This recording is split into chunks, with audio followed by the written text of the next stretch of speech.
So, how was your day? Tiring, all the celebrations of Independence Day. It must have been a pride moment for you. Of course, but few of my foreign exchange students tease me of saying India doesn't fit to the description of nationalism. We were just connected because British slapped us all together. And what did you say? What can I, knowing it to be a fact? Then you must be taught about the making of India right from the beginning. Come with me. I'll take you to flashback.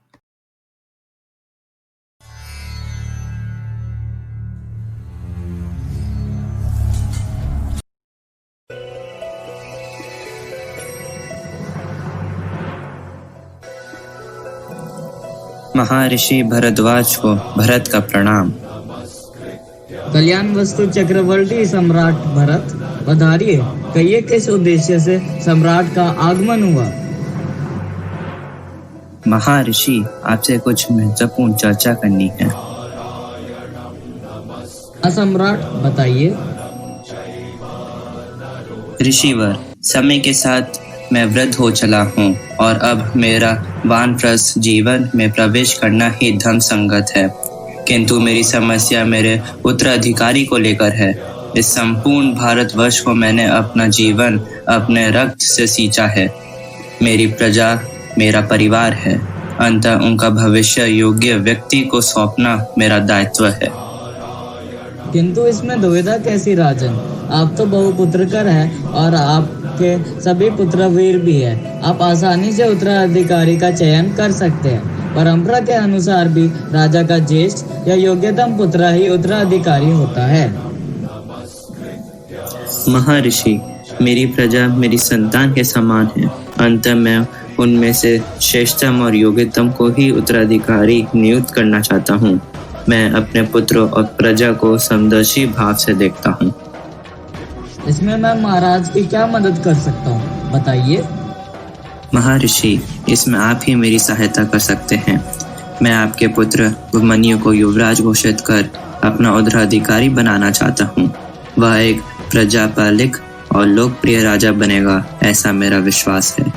ये आपकी इच्छा राजा, आपकी आज्ञा सिरदार है। भारतवर्ष आपकी इस उदारता और प्रजावत्सलता को सदैव सराहेगा। उत्तरम यत् समुद्रस्य हिमाद्रेश चैव दक्षिणम वश तद भारतम नाम भारती यत् संतति। ये थी भरत भूमि की नींव। अब आओ देखें कि कैसे ये भूमि भारत राष्ट्र में तब्दील हुआ।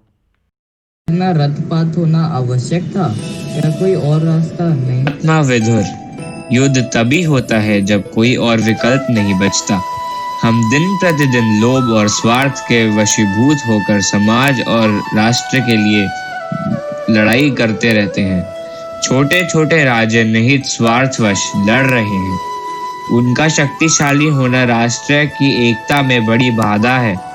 इस युद्ध के पश्चात भारतवर्ष को न मात्र धर्मप्रिय राजा मिलेगा, बल्कि ये भारत भूमि भारत राष्ट्र के रूप में प्रतिष्ठित हो जाएगी। ये सब तो माइथोलॉजी है। हमारी हिस्ट्री में तो इसका कोई प्रूफ है ही नहीं। ऐसा नहीं है, ये नजरिए का फर्क है। हम नहीं भूल सकते कि इन्हीं माइथोलॉजिकल इवेंट्स द्वारा हमारे कल्चर और सोशल हार्मनी ने भारत के राष्ट्र निर्माण में महत्वपूर्ण भूमिका निभाई है। यही वजह है कि राम राज्य गांधी की कल्पना रही और हमारे संविधान के प्रथम पृष्ठ पर रखी गई। तुमने सम्राट अशोक के बारे में तो पढ़ा ही होगा।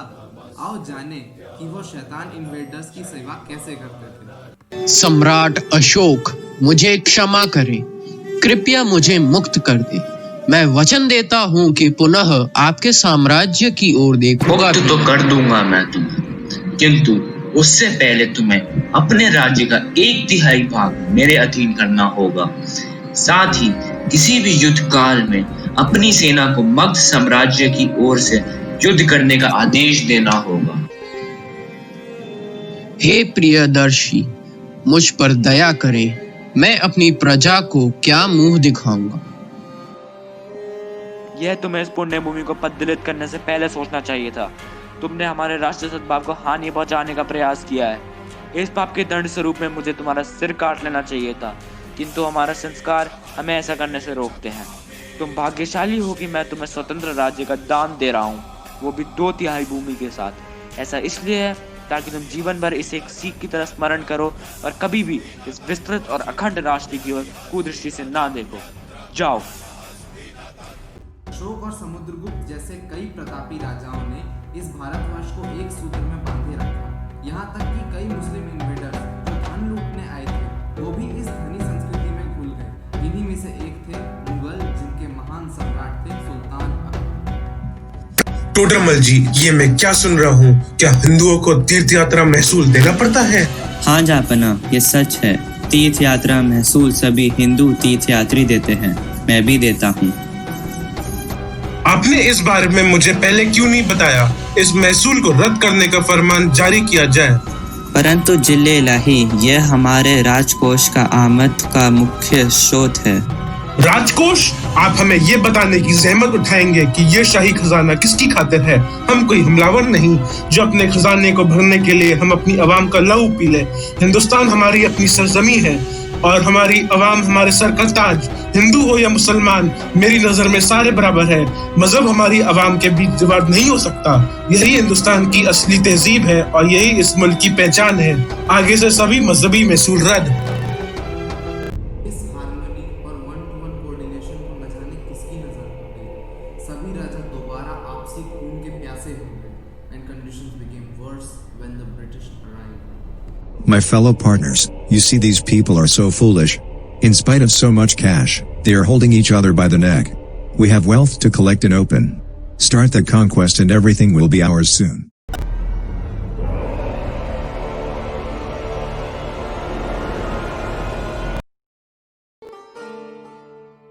ब्रिटिश अंपायर किसी जोंक की तरह भारतवर्ष से चिपक गया। बिना ज्यादा मार काट के इतनी चालाकी से धन लूटा कि आम लोग रातों रात सड़क पर आ गए। पहली बार इतिहास में किसी ने इस भूमि की रूह लूटने का प्रयास किया, जिस पर आक्रोश स्वाभाविक था। मेरे दोस्तों, मेरे सिपाहियों, आगे बढ़ो और निस्ता नाबूद कर दो गोरों को। इन पापियों ने हमारा धर्म भ्रष्ट किया है। हमें गाय और सूअर की चर्बी को मुंह लगवाना पड़ा है। इन्हें माफ नहीं कर सकते, हमें चाहे कुछ हो जाए। आओ हम अपनी जमीन से, अपनी मिट्टी से इन भेड़ियों को निकाल बाहर करें। मारो फिरंगी को। इस संघर्ष के बीच एक और आक्रोश था, जिसे हम शांतिपूर्ण आक्रोश भी कहते हैं।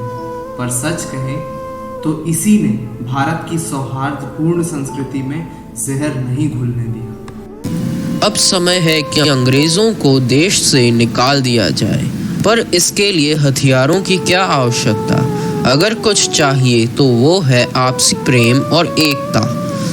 इसकी जान के दुश्मन मत बनो, पर इन्हें इतना परेशान करो कि ये खुद ही उल्टे पांव लौट जाएं।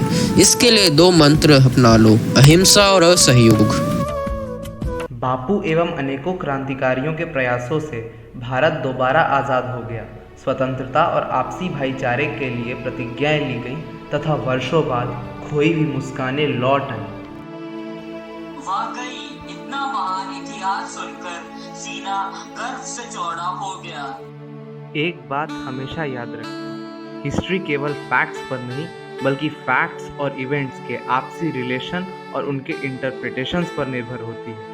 यही वजह है कि भारतवर्ष का एक राष्ट्र के तौर पर गौरव हमारी सांस्कृतिक विरासत पर कहीं अधिक अडिग है, बजाय ऐतिहासिक घटना